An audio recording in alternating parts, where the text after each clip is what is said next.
नमस्कार, मैं हूं हरिकेश द्विवेदी और आप देख रहे हैं एचकेडी वर्ल्ड। आज मैं मौजूद हूं पीथमपुर के जामोदी गांव में। खास बात यह है कि ये वो गांव है जहां किसानों ने 17 नवंबर को होने वाले इलेक्शन का पहले बहिष्कार कर दिया। वजह यह रही कि 20 दिनों से अधिक से ज़्यादा समय हो जाने के बाद भी उनका आंदोलन चल रहा था और किसी भी नेता द्वारा और सत्ता में बैठे तमाम जो नेतागण हैं या नौकरशाहों द्वारा उनकी जो है खोज खबर नहीं ली गई। भूमि अधिग्रहण से जुड़ा मामला है, जानने की कोशिश करेंगे किस विषय को लेकर के ये आप लोगों ने आंदोलन किया और अभी तक किस सत्ताधारी द्वारा या फिर नौकरशाहों द्वारा इसकी सुनवाई की गई। विगत 1 साल से हमारे ज़मीन अधिग्रहण की प्रक्रिया चल रही है, वो भी पूरी फर्जी तरीके से।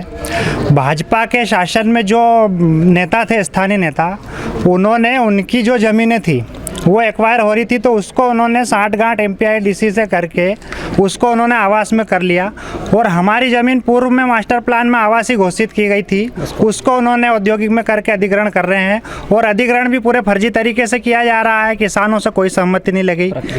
उस प्रक्रिया के विरोध में हमने विगत 20 दिनों से हम धरने पे बैठे हुए हैं। हमने ज्ञापन भी दिया, एक मौन रैली भी हमने निकाली और चुनाव का भी हम पूर्ण बहिष्कार के लिए ही बैठे थे।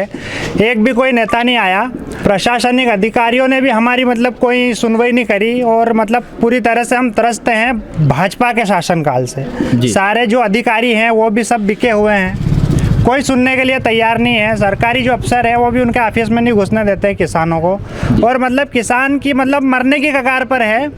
तो अब हमने सब किसानों ने मिलकर निर्णय किया है कि जो हमारे स्थानीय नेता हैं कांग्रेस के प्रत्याशी बाल मुकुंद सिंह जी गौतम, उन्होंने हमसे विगत वो 20 दिनों से हमारे संपर्क में, उन्होंने हमारी पूरी मदद करने का बोला है। तो आज हम सब गांव के किसानों ने यही निर्णय लिया है कि हमको कांग्रेस पार्टी का समर्थन करना है। मुझे एक बात बताइए, लगातार शिवराज सिंह चौहान मुख्यमंत्री अपने दावों में, अपने वादों में किसान हितैषी सरकार बताने का तमाम जो उनका एजेंडा है उसको लेकर के चल रहे थे। क्या लगता है ये एजेंडा केवल प्रोपेगेंडा बन के रह गया? किसानों के लिए क्या किया गया तमाम, अगर हम पूरे सरकार की बात करें तो? शिवराज सिंह जी चौहान की कथनी और करनी में जमीन आसमान का अंतर है। उन्होंने, कांग्रेस सरकार ने जो कानून बनाया था जमीन अधिग्रहण का, किसानों के हक का बनाया था, राज्यसभा में पास नहीं हुआ। नरेंद्र मोदी जी ने 2014 में सरकार बना के उन्होंने राज्य सरकारों को बोल दिया कि पीछे के दरवाजे से इसको आप पारित करके जमीन अधिग्रहण करो। शिवराज सिंह चौहान जी ने 2 वादे करे हैं। एक किसानों से करा है कि आपकी सहमति के बिना आपकी ज़मीन नहीं ली जाएगी और दूसरा वादा उद्योगपतियों से है कि जिस ज़मीन पर आप उंगली रख दोगे वो आपकी। तो एक वादा तो बिल्कुल वो उद्योगपतियों से निभा रहे हैं और दूसरा वादा जो किसानों का है, पूरे क्षेत्र के मध्य प्रदेश के किसान त्रस्त हैं, कोई वादा नहीं निभा रहे हैं वो, इसलिए उनकी कथनी और कथनी में बहुत अंतर है। आप बताइए कितने खुश हैं शिवराज सरकार में किसान? किसानों का पूर्णतः दमन किया जा रहा है और अगर किसान खुश रहते तो हम कई दिनों से जो चुनाव का बहिष्कार कर रहे हैं वो बहिष्कार की बात नहीं करते। इसलिए हम बिल्कुल ही इस सरकार से और ख़ास तौर पे सरकार में जो प्रशासनिक अधिकारी जुड़े हुए हैं उन प्रशासनिक अधिकारियों को मेरा ये कहना है कि आप लोगों को आगे वाले समय में भी काम करना है। अगर किसानों का दमन करते रहेंगे तो आपके साथ में भी बहुत अच्छा नहीं होने वाला है। आप कभी भी इस चीज़ पे निश्चिंत नहीं रह सकते कि कुर्सी या सत्ता किसी एक की है, बदलेगी और इस बार बदलाव आएगा। आप लोग जब सत्ता बदलेगी तब आप लोगों को कोई पूछने वाला नहीं मिलेगा, क्योंकि किसानों का केवल और केवल नेताओं ने, सत्ता ने और नौकरशाहों ने दमन किया है। किसी भी प्रकार की कोई सुनवाई नहीं है। क्या लगता है, बदलाव की बात की जा रही है, जामोदी से ये बदलाव कितना असर डालने वाला है पूरे विधानसभा? जामोदी से तो 100% जी पूरे तरीके से हमने बदलाव कर दिया है, क्योंकि हमारी किसी से सुनी नहीं और आज जो हमारे साथ में है, आज हमारे बाल मुकुंद भैया जी हमारे साथ में, हमारा गांव पूरा एक तरफा 100% बूथ से हमारे जीत के जाएंगे। इस विषय पे आप लोगों ने क्या कभी किसानों को लेकर के ये स्थानीय विधायक से चर्चा करने की कोशिश करी या जनसंपर्क के दौरान कभी यहाँ विधायक आई हो तो चर्चा हुई हो, कोई ऐसी चर्चा? हमारे यहाँ विधायक जो काफ़ी 2-3 टर्म से यहाँ पर हैं, उनका एक ही नारा है, वोट लो और गायब हो जाओ। वोट ले लेने के बाद में कभी किसी का हित अहित अच्छा बुरा देखने सुनने के लिए कोई नहीं आता है। क्षेत्र के हमारे यहाँ से किसान जब उनके पास जाते हैं कि साहब हमारी ये समस्या है, आप इसका कुछ भी निराकरण करो, तो वो हमको सीधा कोर्ट का रास्ता बताते हैं कि आप कोर्ट जाइए, मैं आपका कुछ नहीं कर सकता हूँ। जो व्यक्ति हमारा साथ नहीं देगा, हम उसका साथ बिल्कुल भी नहीं देने वाले हैं। ये हमारी चेतावनी नहीं है, ये हम करके दिखाएंगे। तो भैया ये चेतावनी बड़ी भारी पड़ने वाली है। कुछ वरिष्ठ लोग भी हैं, उनसे चर्चा करेंगे। दादा, कई माहौल लगी रहा है, बताओ। कई माहौल लगी रहा है। ठीक है, माहौल है। हाँ, बाल मुकुंद भैया के बोर्ड देणु है। हाँ, कई और ये जीतेगा और हमारे साथ में ठेठते रहेगा। कई लगी रहा है। तमाम हमारे नेता ये आते लगी हैं। रहा है, आश्वासन है उनने दियो है हाँ। कि जमीन मेरे खोमुआ, हाँ। तो हम उनके साथ में। क्या दादा, भरोसा है? हाँ है हाँ, हमारे भरोसा है नहीं। बात करिए, अरे पक्को भरोसा है। पक्को जो भी साहब। चलिए, पक्को भरोसा है। तो भैया ये जामुदी गांव से एक आवाज़ जो है किसानों की निकली है कि उनका दमन जो है कहीं ना कहीं किया जा रहा है। यहाँ पर बाल मुकुंद सिंह गौतम जी मौजूद हैं और लगातार जनसंपर्क कर रहे हैं। क्या आप जब जामुदी गांव में, आपको जानकारी लगी होगी कि यहाँ से कुछ दिन पूर्व ही किसानों ने चुनाव का बहिष्कार किया था। हालांकि इन्हें समझ में आया कि चुनाव बहिष्कार किसी भी तरह से कोई निदान नहीं है, तो इन्होंने फिर एक समर्थन अपना तय किया। आपके ऊपर भरोसा जताने की बात कही जा रही है। कितना भरोसे पर आप खरे उतरने वाले हैं?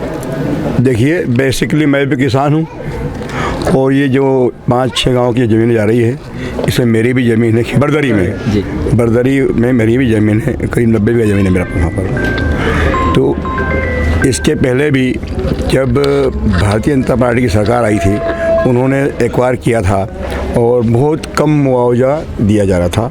तब भी कांग्रेस ने इनकी किसानों की लड़ाई लड़ी थी और हम दिल्ली करीब 27 किसानों लेकर गए थे।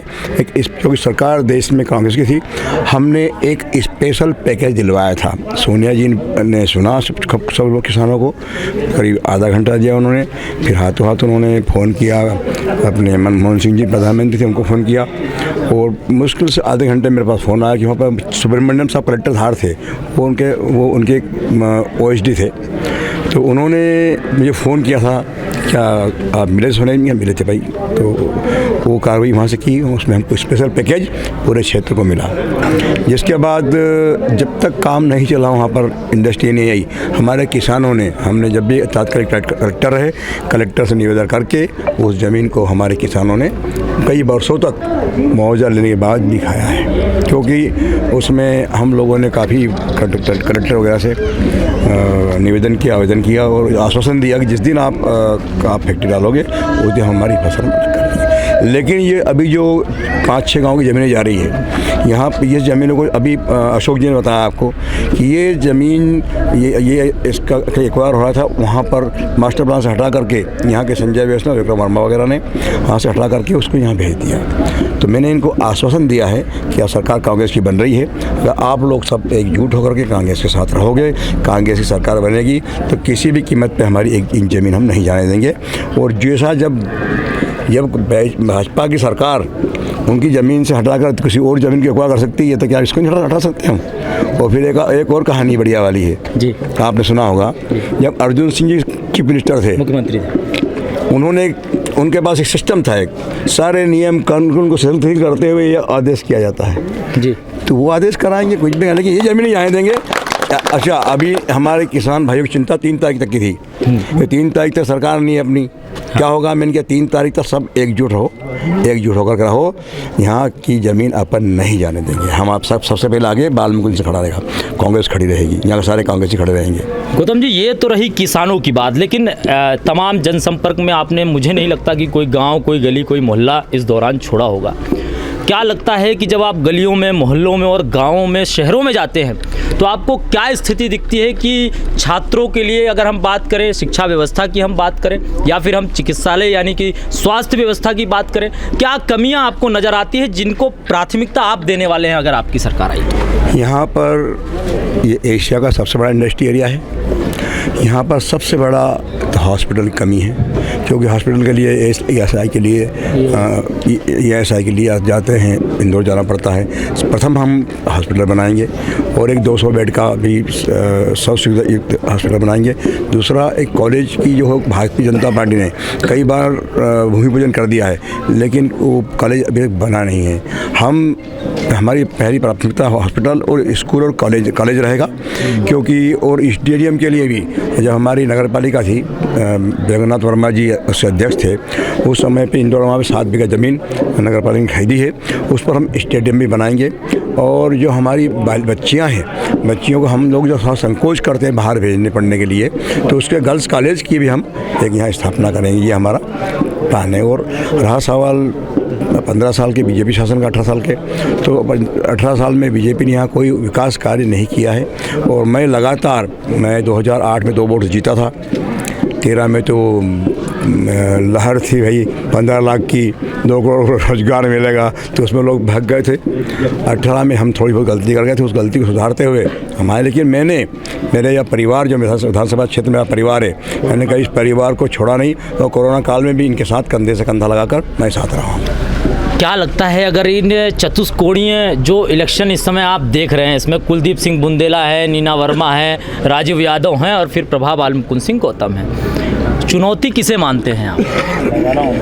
मैं तो बस मेरे जो भी कांग्रेस परिवार के भाई लोग हैं और मेरे किसान साथी हैं, इनके दम पे अपने आप को मांगना कि अपन जीत रहे हैं, और चुनौती किसी को नहीं मान रहा मैं, अपन चुनाव जीते हैं। राजीव यादव के समर्थकों का कहना है कि हमारी लड़ाई सीधे बाल मुकुंद सिंह गौतम से, और हम किसी से कोई भी कुछ भी समझने को तैयार नहीं है। वो मेरी लड़ाई कर रहा हूँ, मेरी लड़ाई तो ये है कि मेरे दोस्त होते, ये मेरा भाई है, परिवार है मेरा, सब मेरे साथ हैं। अब जिसको जो चुनौती स्वीकार करना स्वीकार करे, ना करना ना करे, वो किसी को चुनौती माने ना माने, वो उनकी मर्जी है। कितने से लीड ले रहे हैं? ये तो अब आप यहाँ पधारे हैं, हमारे भाई लोगों ने, किसान भाइयों ने, दादा हमारे बुजुर्ग हैं, इन्होंने बता ही दिया, इससे आपका अंदाज़ा लग ही जाएगा। चलिए, ये बाल मुकुंद सिंह गौतम जी का एक अपना अंदाज है, और जो है तमाम जो इनके शपथ पत्र आपने देखे होंगे, जो योजनाएं जिन पर ये हमेशा चर्चा करते हैं, वो लाने वाले हैं। जामुदी के किसानों ने तो जो है अपनी जंग छेड़ रखी थी, और उस जंग को जो है पकड़ लिया है बाल मुकुंद सिंह गौतम जी ने, और आश्वासन दिया। अब देखना होगा कि आखिरकार किसानों के साथ कौन खड़ा होता है, और जामुदी की इस जंग का फर्क धार विधानसभा के इस चुनाव पर कितना पड़ता है। शुक्रिया, जय हिंद।